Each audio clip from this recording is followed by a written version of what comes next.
anxiety disorder or something. But she'd long ago decided looking too closely into Aiden Kelley's personality would only end badly. "I tried that, Chelsea. She insists." Lucy gnawed her adorable bottom lip, looking like a model off an ad for makeup. "She?" Ah, so it was one of Aiden's many paramours. Usually a stern no had them returning home, tails tucked between their legs. Their apparently pantyless legs, a snide part of her brain snuck in. "Lucy, explain to whomever it is that—" Someone pushed the door the rest of the way open, and a red-haired woman glared at Chelsea. "He can fit me in." Chelsea recognized her immediately, but then again, who wouldn't recognize America's sweetheart? Ms. Wells," Chelsea began. "I apologize, but if you'll give me a moment, I'm sure we can find a place in his schedule." "Look, maybe he won't make time for me." Margot Wells stepped aside, revealing a young girl. "But if not me, I'm sure he'll make time for her." The girl had curly hair and sculpted cheekbones that assured she would grow into a great beauty.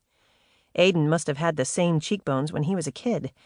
God knew he was impossibly attractive now. Wait, no, it can't. She looked again at the girl and saw an uncanny resemblance. Holy! Now Chelsea knew why Margot Wells would want to see Aiden. She sucked in a lungful of air as shock ripped through her. It took her a second, but she found her voice and was proud it didn't waver. "Lucy, cancel Mr. Kelley's appointments for the rest of the morning and work to reschedule them as soon as possible." Aiden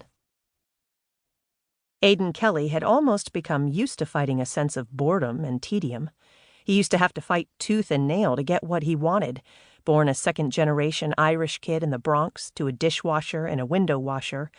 There wasn't a lot handed to him on any kind of platter, not to mention silver. But he'd joined the Air Force to get out before coming home and enrolling in business college.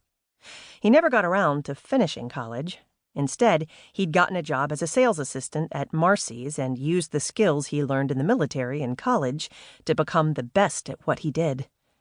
But inventing things? That was an act he felt passionate about.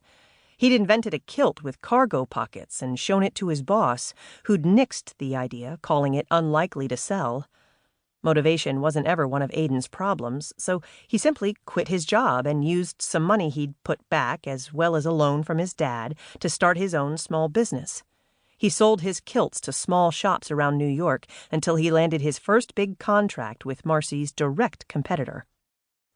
Basically, he knew how to go from nothing to hit it big, and he'd managed to keep his company going for years now with no problems, which, ironically, turned out to be the problem. He was bored silly. Nothing was really at risk anymore. Until Margot showed up claiming that Waverly was his daughter and she wanted money.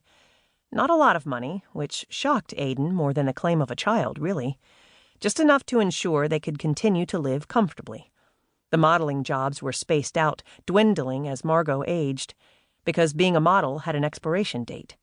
She wanted security for Waverly's future until she figured out her next steps in life, which wasn't even a bad thing.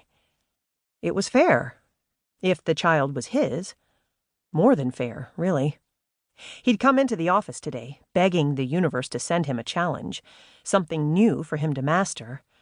How was he supposed to know it would come in the form of the little girl sitting in his executive assistant's office? And now that he'd spent a couple of uncomfortable hours in his office, sitting across from Margot, the Rush paternity test his wealth had purchased offered all of the proof they needed. "So, Waverly is my daughter," he said.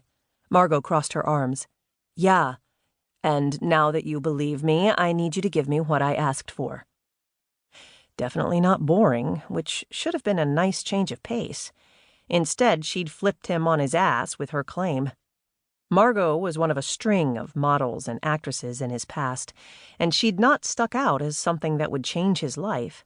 As the mother of his child, she should have been exceptionally memorable. But she wasn't. If he remembered right, they'd hooked up hot and heavy for a short period of time, and then ended on reasonably good terms.